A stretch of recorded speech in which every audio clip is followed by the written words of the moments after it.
François Bréhin, as-tu regardé en replay, j'imagine, vu l'horaire, le match d'ouverture de la Coupe du Monde des clubs entre l'Inter Miami de Messi et le club égyptien d'Al Ahly?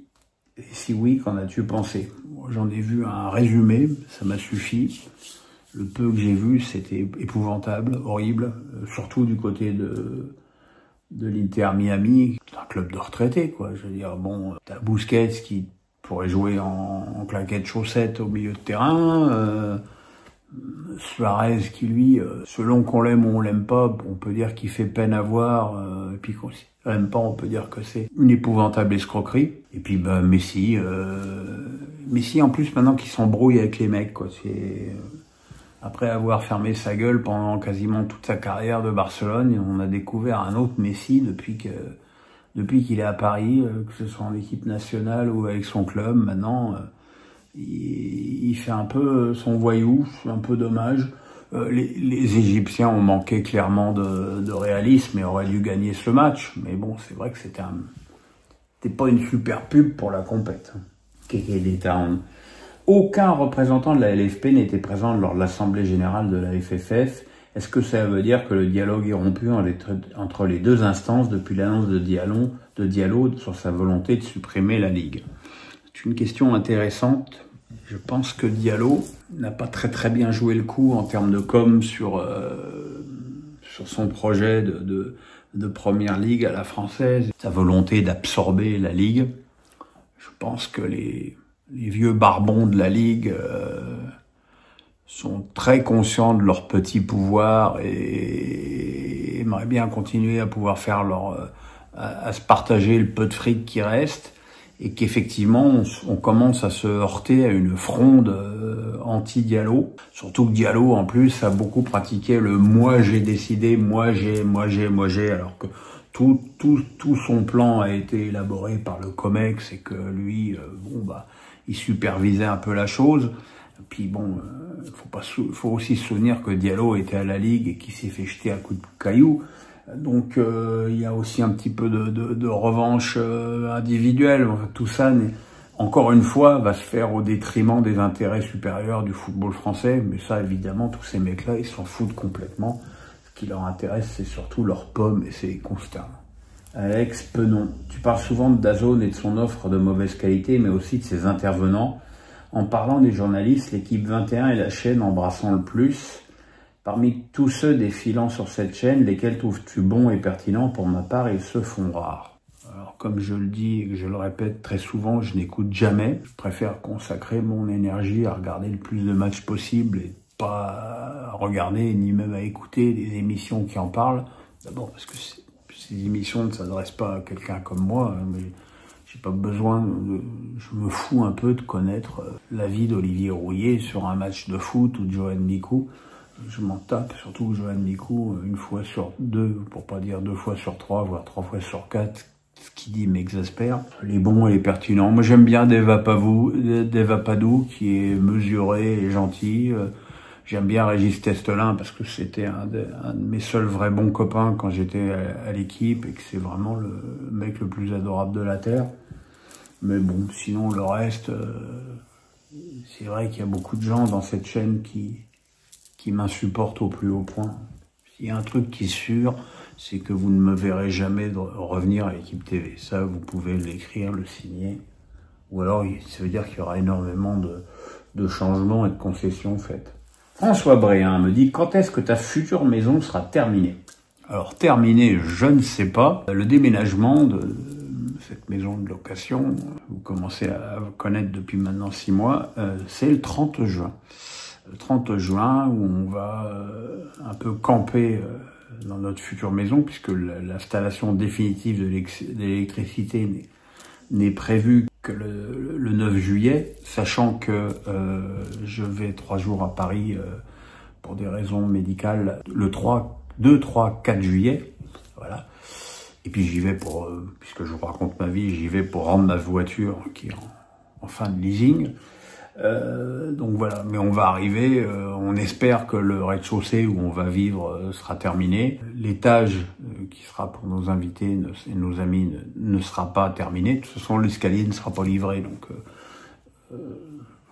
par définition, il sera pas terminé. Et puis voilà, le jardin n'est pas encore semé, la piscine n'est pas encore posée. Enfin, elle est coulée, bétonnée, mais il n'y a pas encore le liner. Enfin voilà, encore beaucoup de choses à faire. Mais normalement, on devrait être dans nos meubles ou une partie de nos meubles à la fin du mois.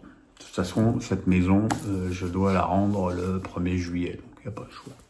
Alex Penon, concernant la Coupe du Monde des clubs, qu'est-ce qui t'attire le plus dans cette compète? De mon côté, avoir des nouvelles équipes et confrontations comme le futur PSG Botafogo. Ne vois-tu pas venir des matchs 100% européens à partir des quarts suite à une probable différence de niveau? Bah si, mais bon, voilà, c'est comme ça. Hein. Le football européen est très nettement au-dessus du reste du monde. Donc tu sais que, en toute logique, au niveau des quarts de finale, il y aura peut-être 7 clubs européens sur les 12 inscrits. Moi, je vois beaucoup de défiance pour cette compète, beaucoup qui disent ouais, c'est un truc de pognon. Voilà, moi j'ai vu un très bon match, malgré la chaleur, entre le PSG. Enfin, j'ai vu un très bon match du PSG.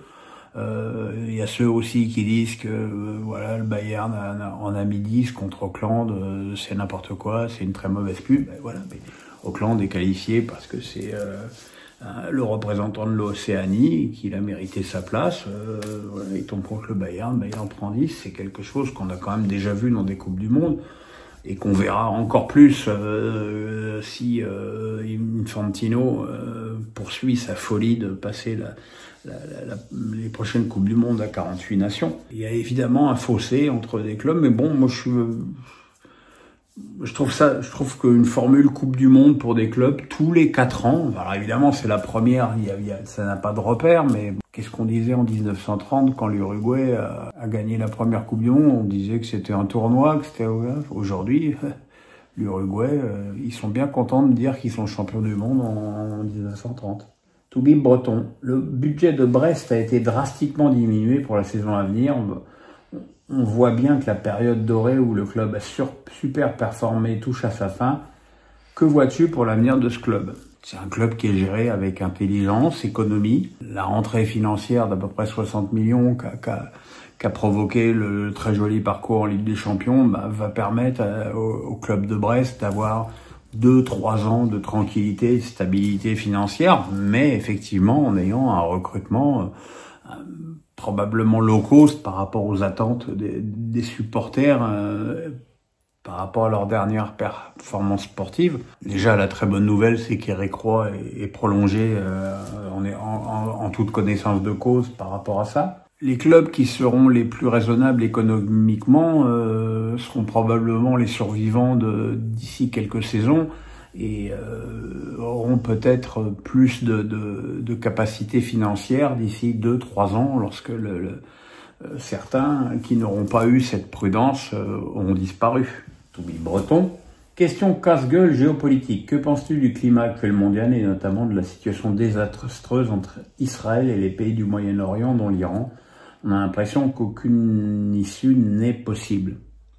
Et tu sais, moi, comme j'ai déjà eu l'occasion de le dire dans des Face à Pierrot précédents, depuis que je suis né, je vis dans le conflit israélo-palestinien. Les Jeux Olympiques de Munich, je crois que j'avais 7 ans. Et quand des terroristes palestiniens ont assassiné les sportifs israéliens. Donc voilà, après il y a eu Yasser Arafat, il y a eu Camp David, il y a eu plein de trucs, et puis il y a eu l'arrivée du Hamas, Mahmoud Abbas, et les différents premiers ministres israéliens qui, selon leur personnalité, étaient plus enclins à discuter ou à taper. Je pense surtout que le problème majeur de ça, c'est qu'on a affaire à des gens qui ne veulent pas faire la paix. Nous avons 2 camps, et aucun de ces 2 camps ne veut réellement la paix. Après, il y a le conflit israélo-palestinien, et il y a le conflit israélo-iranien, qui pour moi est très différent. J'ai du mal à comprendre comment on peut soutenir le régime iranien, qui est le régime des mollahs, qui voile les femmes, qui pend les femmes qui veulent retirer leur voile. T'es un pays où t'as pas le droit de danser, où t'as pas le droit de chanter, où t'as le droit de rien. Je dis pas que que l'Iran du Shah d'Iran était le pays le plus démocratique du monde, loin de là. Mais enfin, les images qu'on voit de Téhéran à l'époque, elles étaient beaucoup plus modernes et progressistes que ce qu'on voit aujourd'hui, où on voit des femmes voilées et masquées de la tête aux pieds. Donc Israël a fait ses choix. Il le paye quand même assez durement parce qu'on voit que le dôme de fer protège, mais enfin jusqu'à un certain point de bombardement.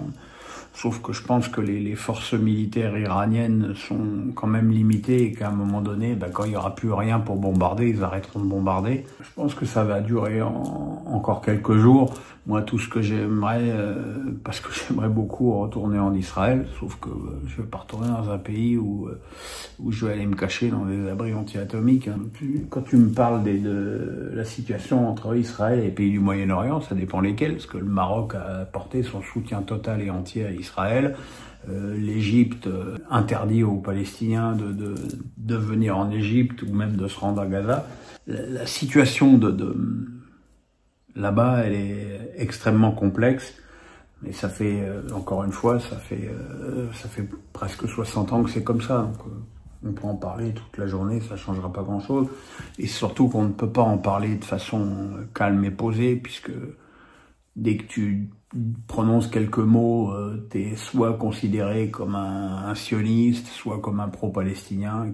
Il n'y a aucun dialogue possible. On le voit en France entre les Rima Hassan d'un côté et les William Goldnadel de l'autre. Il y a aucun dialogue possible. C'est triste.